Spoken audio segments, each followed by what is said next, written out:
우선 타르나 니코틴의 함량과는 상관없이 담배 피운 개수와 피운 기간이 길수록 폐암 발생률이 높아집니다. 예전 저타르 저니코틴 담배가 건강에 덜 해롭다는 담배 회사에서는 광고를 하고 있었습니다.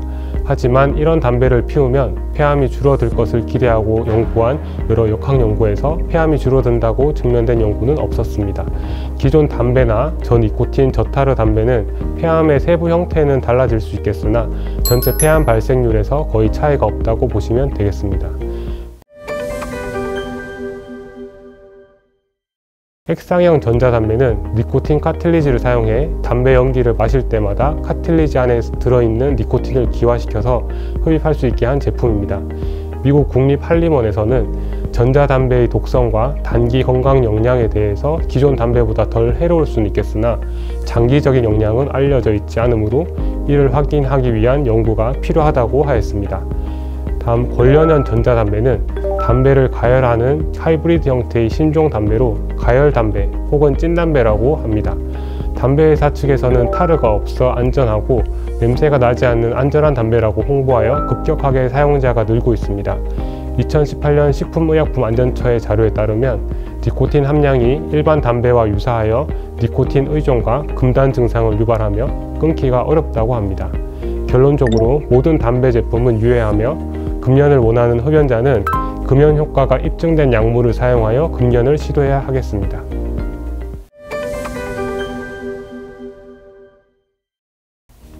혈액 검사로 폐암을 진단한다고 하면 일반적으로 혈액 종양 표지자를 이용한 검사를 말합니다. 종양 표지자 검사는 암이 생겼을 때 혈액 내 수치가 올라가는 물질들인데 암의 종류에 따라 종양 표지자가 다릅니다. 그런데 이런 종양 표지자들은 암 이외에서도 상승한 경우가 많아 종양 표지자가 상승했다고 해서 암이 있다고 단정할 수 없습니다. 또한 종양 표지자는 조기 폐암일수록 그 진단 능력이 현저하게 감소됩니다. 폐암이 함께 커진 다음에 이 수치들이 상승한다면 진단적 가치가 없는 것입니다. 다만 폐암 진단 시점에 종양 표지자가 상승되어 있는 환자에서는 폐암을 치료하면서 치료 효과를 판정하는 데 참고가 될 수 있으나 현재로서는 폐암의 조기 검진을 위해 사용되고 있는 종양 표지자 검사는 거의 없습니다.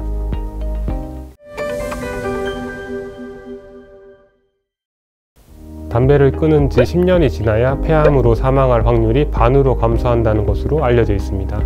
그러나 담배를 끊은 지 30년이 지나도 폐암 발생 확률은 비흡연자에 비해 다소 높은 것으로 알려져 있습니다.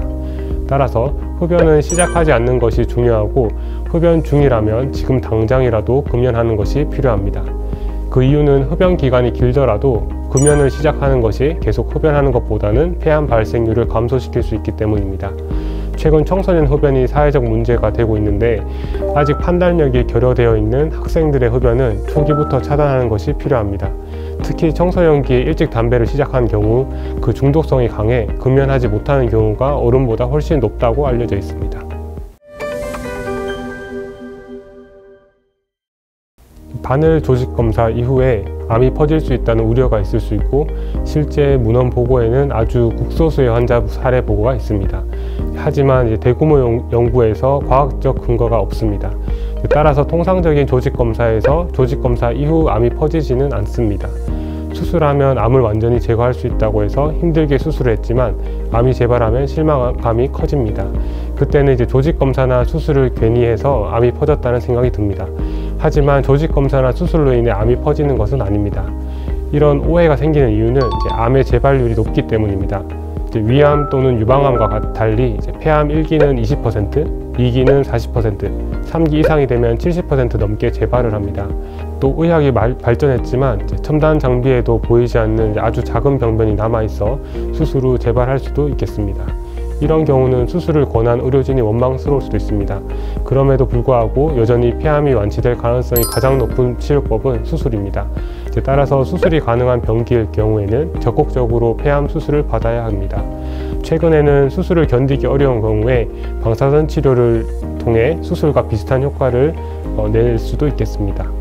따라서 재발에 대해 지나친 걱정과 오해 때문에 치료의 기회를 놓치지 않도록 해야 하겠습니다.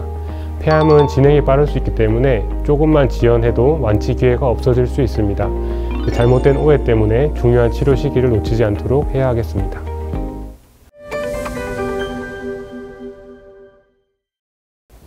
폐렴이 폐암으로 진행하진 않습니다. 하지만 드물게 흉부 X선이나 흉부 CT에서 폐암이 폐렴의 형태처럼 나타나 진단이 늦어지는 경우가 있습니다.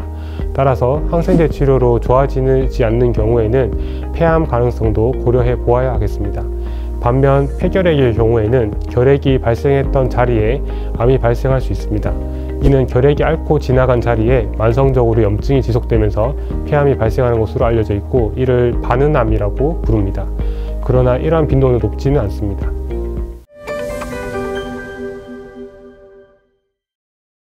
폐암 환자가 늘어나고 있고 폐암의 치료제들이 많이 개발되고 있어 치료 성적은 좋아지고 있지만, 무엇보다도 폐암에 걸리지 않도록 흡연자분들은 반드시 금연하시기 바랍니다. 감사합니다.